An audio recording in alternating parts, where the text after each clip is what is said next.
Halo semua, pernah gak sih penasaran gimana cuka apel itu dibuat? Bukan sulap, bukan sihir, ini adalah keajaiban bioproses yang melibatkan makhluk super kecil alias mikroorganisme.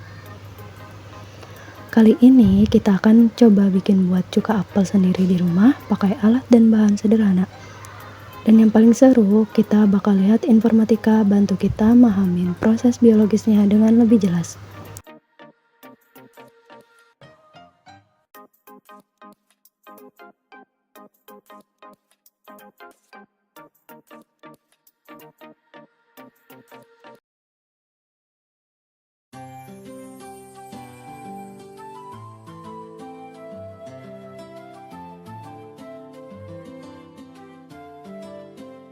Penting banget untuk cuci bersih apelnya, tapi jangan digosok terlalu keras ya, nanti ragi alaminya hilang.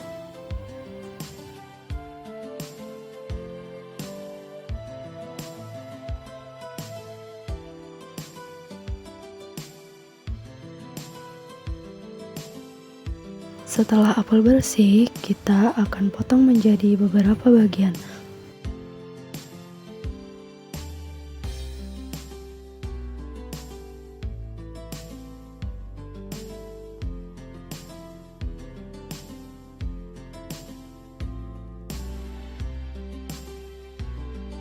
Lalu buang semua bijinya.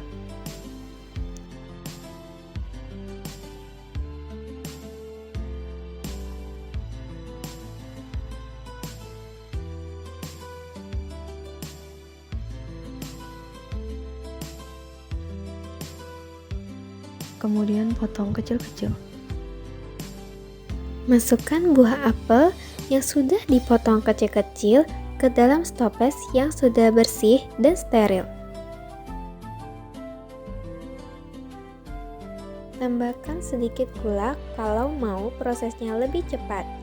Tapi tanpa gula pun apel sudah punya gula alami loh. Lalu tambahkan air mineral. Jangan air keran ya, karena klorinnya bisa menghambat kerja mikroorganisme. Aduk menggunakan sumpit agar gulanya larut di dalam air.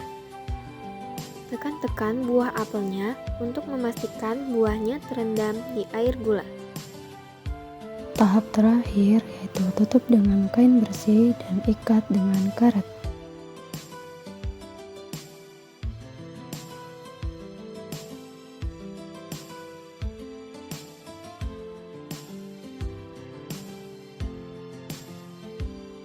Kita tempatkan toples di tempat yang gelap. Kenapa tempat gelap? Karena proses fermentasi ini sangat sensitif terhadap cahaya. Nah, cahaya yang berlebih ini bisa menghambat pertumbuhan ragi dan bakteri yang kita inginkan. Bahkan bisa memicu pertumbuhan mikroorganisme lain yang tidak kita inginkan. Dalam beberapa hari ke depan, gelembung-gelembung kecil mulai bermunculan. Itu tandanya ragi sedang mengubah gula di apel jadi alkohol dan karbon dioksida. Setelah itu, bakteri asam asetat akan mengambil alih, mengubah alkohol jadi asam asetat alias cuka. Selama proses ini, kita bisa mengamati dan mencatat perubahan yang terjadi setiap harinya. Misalnya, mencatat jumlah gelembung yang terlihat, perubahan aroma dari manis ke alkoholik, lalu ke asam, dan perubahan tampilannya seperti terbentuknya endapan, bahkan mengukur pH-nya.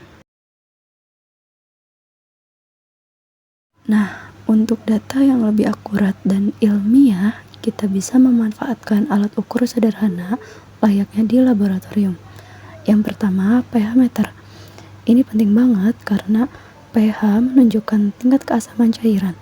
Ingat kan, cuka apel itu asam asetat, jadi kita akan lihat pH-nya terus menurun seiring waktu. Caranya gampang, cukup celupkan ujung sensornya ke sampel cairan cuka apel kita, lalu catat angkanya. Nah, selain itu, suhu ruangan juga punya peran penting dalam fermentasi. Mikroorganisme punya suhu ideal untuk bekerja. Kita bisa pantau suhu sekitar toples menggunakan termometer. Dengan data pH dan suhu yang presisi ini, kita bisa lebih yakin dalam menganalisis kinerja mikroba kita nanti di Excel. Semua catatan tadi kita masukkan ke Microsoft Excel. Dengan Excel, kita bisa menyusun data jadi rapih dan memvisualisasikannya dalam bentuk grafik. Misalnya, kita bisa buat grafik perubahan pH dari hari ke hari. Dari grafik ini, kita bisa jelas melihat bagaimana pH terus menurun drastis, dari awal yang manis ke sangat asam. Penurunan pH ini adalah indikator kuat bahwa bakteri asam asetat bekerja dengan baik, mengubah alkohol menjadi asam cuka.